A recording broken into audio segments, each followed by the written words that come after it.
Hi, this is MTB214. I'm going to be doing a book review of Les Miserables by Victor Hugo. Here's the film version that Hugh Jackman, Russell Crowe, Anne Hathaway, Seyfried were in. So I actually saw this on Broadway too. There were a few other versions of it. There was a French version that was in silent, like very old version. There's one from the 40s which was like made into two films in Italian, and there was one in English. I think it was in the 80s or 90s. But I just finished the book. It was about a month and a half to read it, reading an hour a day, sometimes a little more. So there's a lot more depth in the book than in the movie. Like the bishop is mentioned in the movie, but you don't know that he was rich, he had a family, and with the French Revolution, he lost everything. He lost his family, his home, his money, and then he becomes a priest and he works his way up to be a bishop, and like he's very loving and kind and like helping people. And in the story, Jean Valjean had went to prison for sort of helping and stealing. He stole a loaf of bread to give to his sister and her children, and he was arrested for that. He tried to escape a few times over the years, and that just added to his sentence. So I think it's about 20 years or more that he was served in prison for that. And the prison wasn't like today. It's like hard, cruel labor. Had to do, and the food isn't good. It was, and don't have a real bed to sleep on. So it was very difficult, hard situation. And the police officer there that was over him was Javert, who's played by Russell Crowe in the film.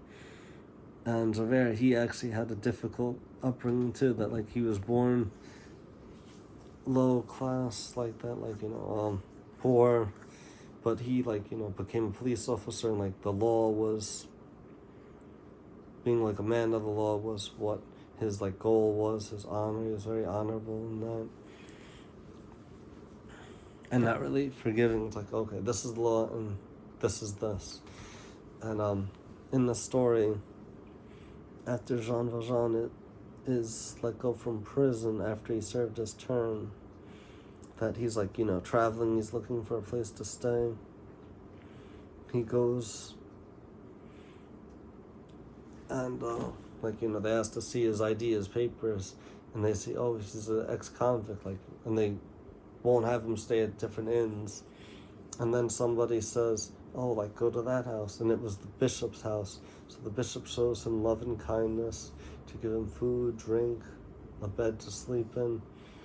But Jean Valjean goes and steals some of his things, the silver, during the night. And then the police catch him and bring him there and said, oh, he said that you gave it to him. And the bishop said, oh, yes, I gave this to him, and I forgot, you forgot to take this also. And then after the police leave, the bishop is use these things to go make your life better, to I've redeemed you to God. So, and then Jean Valjean is left to go on his way, continue his journey. And a kid has a coin and drops it. It rolls, it's under the shoe of Jean Valjean. It's sort of iffy if he knows that it's there or not. But then the kid's asking for his money. He's oh, I don't have it. I don't know what you're talking about. The kid goes away crying. And then Jean Valjean sees that it was under his foot, and then feels bad about wants to give it back to the kid, but the kid is gone. So he has epiphanies, thinking to himself about life and different things, and then he vows to change, to be a better man. And then as the time goes on, he goes to have a business and is successful in that, becomes mayor of a town as well. He gives to the poor and helps those in need. And at his business, Fantine is a worker there. Who's her. And her life is very difficult too. That she has a daughter who's Cosette, that she had out of wedlock, and the guy left her. So she's very heartbroken about that. She has Cosette stayed with an innkeeper and his wife, and their two daughters, which and like, sends money over for that, and then saying, oh, like she's sick or this or that, to get more money, and she can't even pay for it, and Fantine can't even like pay for her child, so she's distraught. She's fired because they find out that she had like a daughter out of wedlock, and then she's like, has her head shaved, sells her hair to get money. She has her teeth pulled to get money. She does prostitution to get money. So she's like, desperate. She's lost basically everything, just like, wants for her daughter Cosette. And somebody has like messing with her on the street, throws some snow like down her back. She gets mad and they have like an argument, and then she gets arrested for it, and then Jean Valjean goes to like, to help her and against Javert, and like, she's freed, and Jean Valjean goes and takes care of her with his maid that they have her under care, and she's like sicker, and she wants to see her daughter Cosette, and Jean Valjean said, yeah, I'm gonna go and get her, and he gets delayed for some reasons, and then like, she doesn't make it to seeing that Fantine passes away, sadly, and Javert like recognizes Jean Valjean, that like he has a new name now, but he looks like him and has strength because he goes and helps someone, and he's like, oh, like I've never seen anyone strong except Jean Valjean, like years ago, so like, knows it's him, but there's someone else. He goes to apologize. Javert goes to apologize and says, oh, like, someone was caught in that, like, it is Jean Valjean, and I thought it was you, and he apologizes and wants to be, like, fired for that. And, Jean Valjean is forgiving as he usually is. So then, Jean Valjean goes and meets up with Cosette, that she was going to fetch water during the night, and she's, like, scared, has to go through the forest to get it to a well, and it's like really heavy for her, and Jean Valjean sees her and helps her carry the bucket of water, and goes to stay at the inn, and then is there, he buys, he asks, oh, like, let her play, she's just a child, just like, let her have fun and not just work. So he, like, really takes a liking and like wants to help Cosette, who's basically like a little slave girl there, while the daughters of the Thénardier, I think that's how it's pronounced, who's the innkeeper and his wife, that their daughters are like, have nice clothes, have nice dolls and stuff, and Jean Valjean buys her a pretty doll that she names Catherine, and like, makes her so happy. He buys her freedom, and the innkeeper wants to like, charge more and more, and then after they leave, the innkeeper goes to try and like get her back, but isn't able to, and doesn't believe about it too. And Jean Valjean shows the letter from Fantine to like, take Cosette under his care, so he's now her adopted father, and raises her, that she's the light of his life, that like, they have such a good relationship, and he's with her as she's growing up, that they stay in a convent for some time with someone that Jean Valjean helped years ago, and who's like the gardener there. So they are living there, and Cosette is getting her education there, and like, time goes on, she's growing up, and they go like, for walks together in the evening, and she sees Marius, and Marius sees her, and they fall like instantly in love, like love at first sight. But they don't speak, they just like look at each other from afar and see each other, and then some time goes that they don't see each other anymore. And like, time passes, and then they find each other again at another area.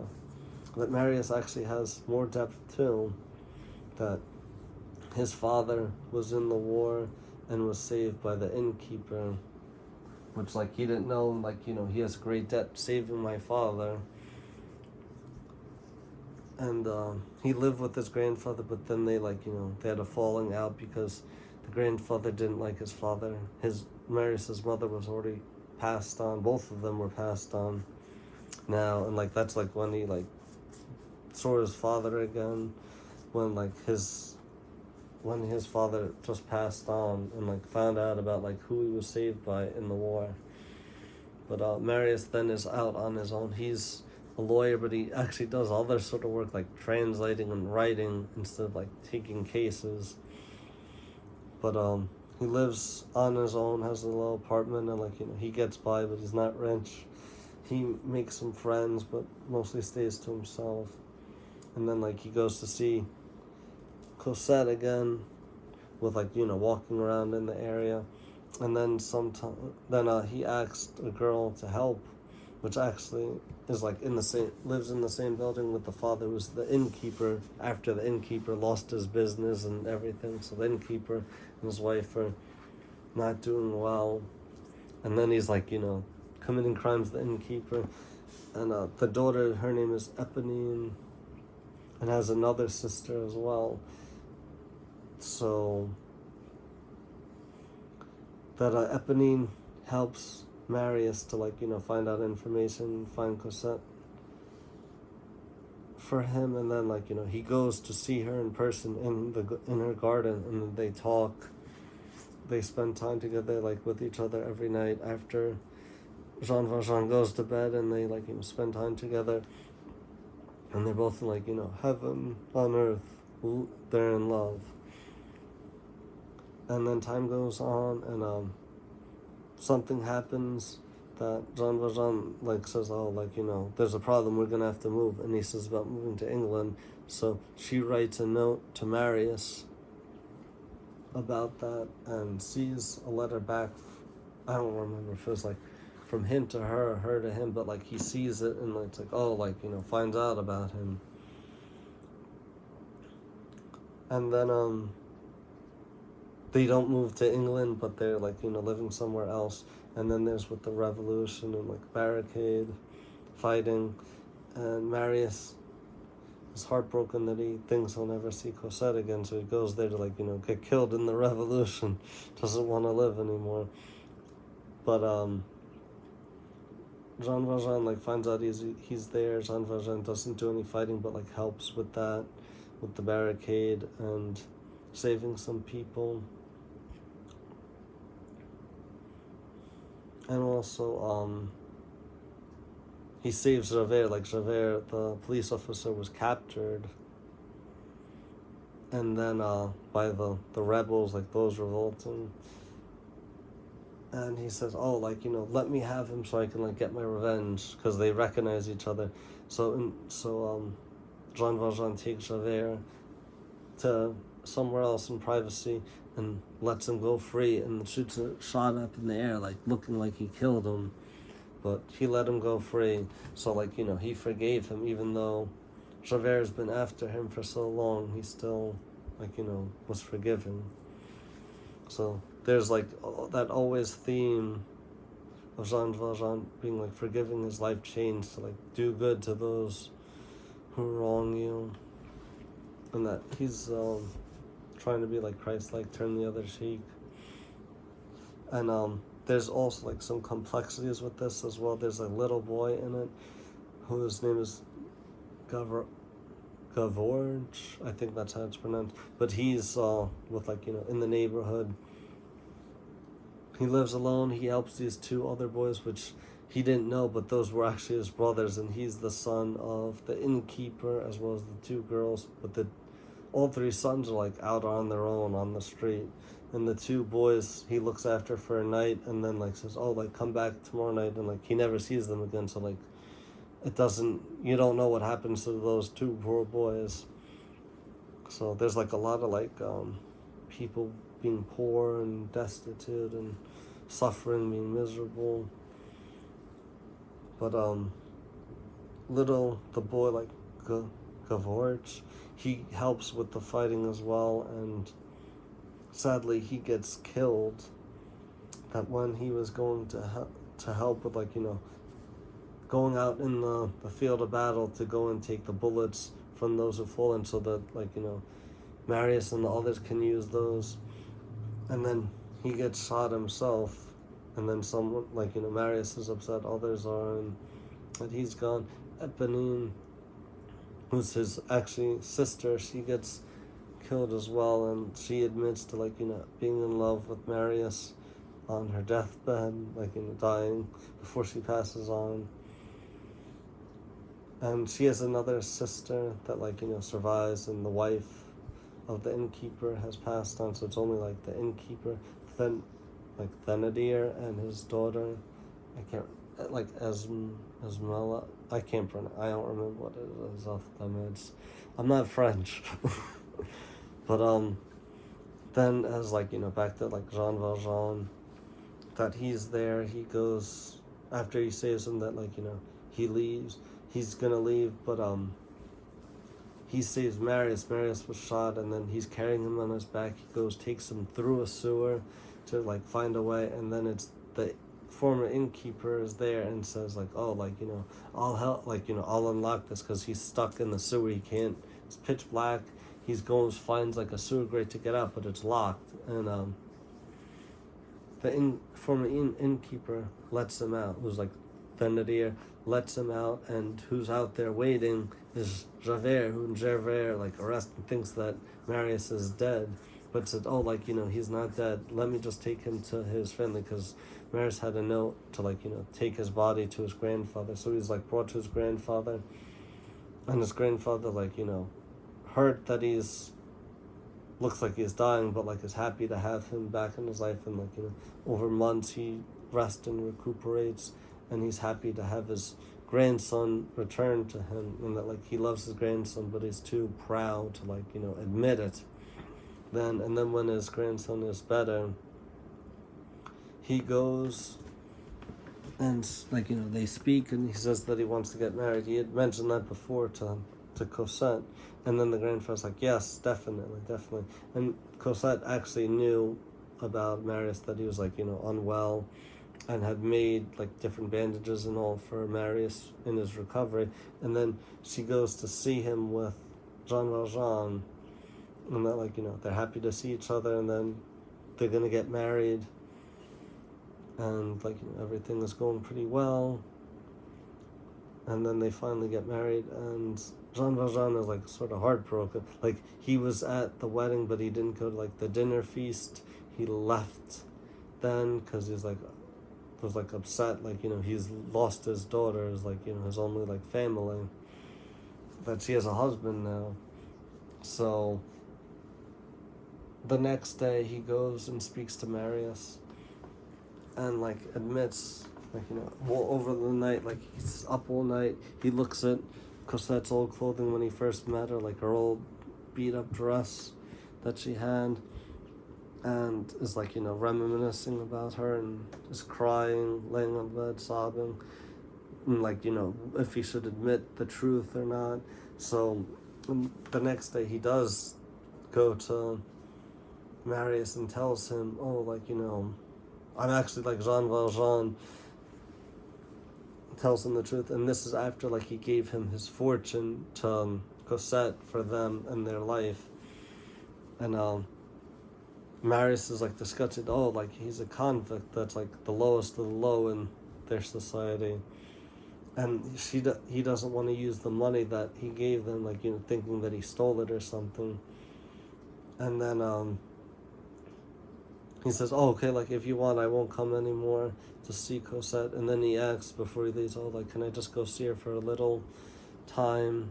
So then, like, he goes and sees her daily, just for a short time, in a little room. It's, like, in the cellar. It's not a nice room, and it's sort of that Marius is pushing him away, that, like, okay, like, this is my wife now, and, like, you're a convict, like, we don't want you.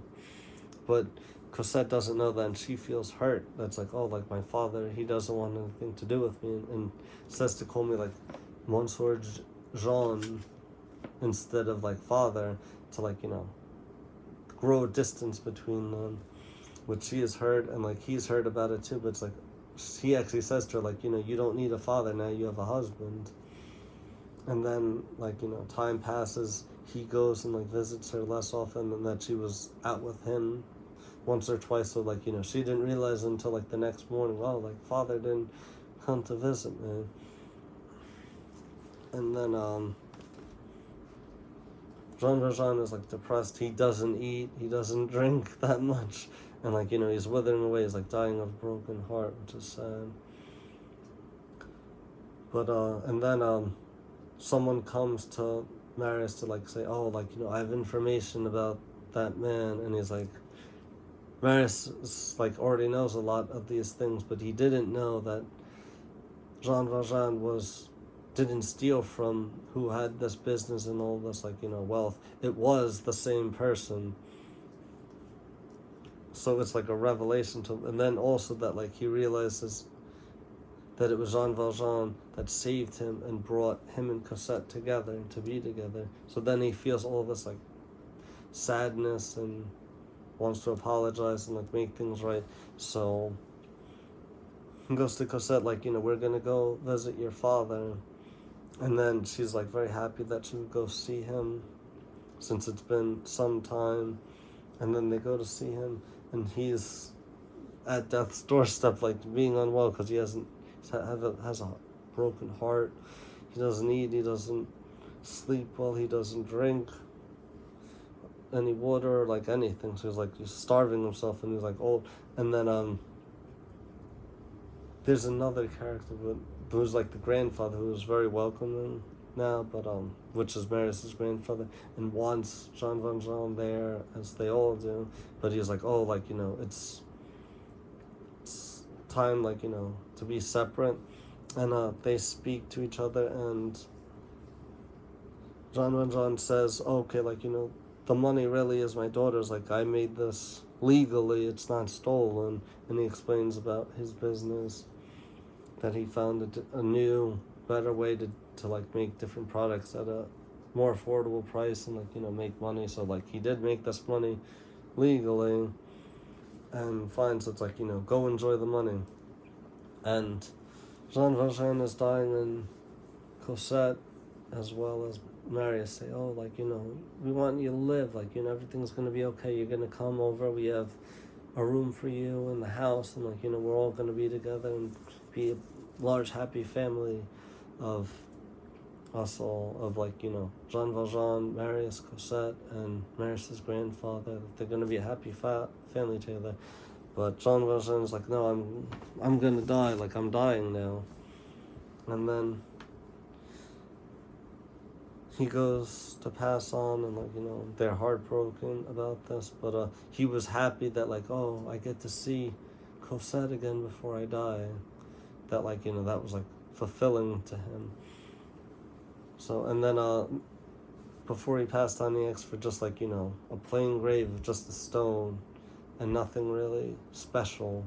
And he was like humble throughout his life. Like, even though wealthy, he was humble and helped others. And like he said, oh, like, give this money I have in the drawer over there to go help the poor, but like this money that I gave you before, it's legal, it's yours, like, enjoy it. Go out to dinner, like, do things with it, and don't live, like, don't waste it. Don't just have it like for nothing. But then the story ends about that like, with his passing on, and that they're heartbroken over it. But he lived a good life, Jean Valjean, and it's basically like overall a story of redemption, that he was trying to help his family, he steals, and then like he's punished for it, then he wants to be free. Well, it's like the prisons were basically like abuse and slavery, so like he wanted to get out, I'm sure, as everyone did. That's why he had to serve a longer sentence. But the bishop really taught him like forgiveness and grace and mercy, and then he went and like lived that the rest of his life, to help others, to take Cosette under his care as his daughter, and to like love her. And that she remembered all the like good times growing up, and said to her husband Marius about it, that like, he was a good man. So it's a big story of like redemption. And in the movie it doesn't show as much about like the love story. In the book it's a little like here and there, in the middle and at the end. But this is definitely like a great read. It was very long, 908 pages. This could probably be made into two. Well, it was made into. It could probably be made into 3 different books. But some of the stories are like offshoots. The movie makes it more concise story. That's like one storyline. But the book was definitely a great read, and I'm happy I read it to add it to my reading list. Well, thanks for watching. Comment, like, subscribe, check out my previous videos, and there's going to be more future videos to come. Have a great night. Take care.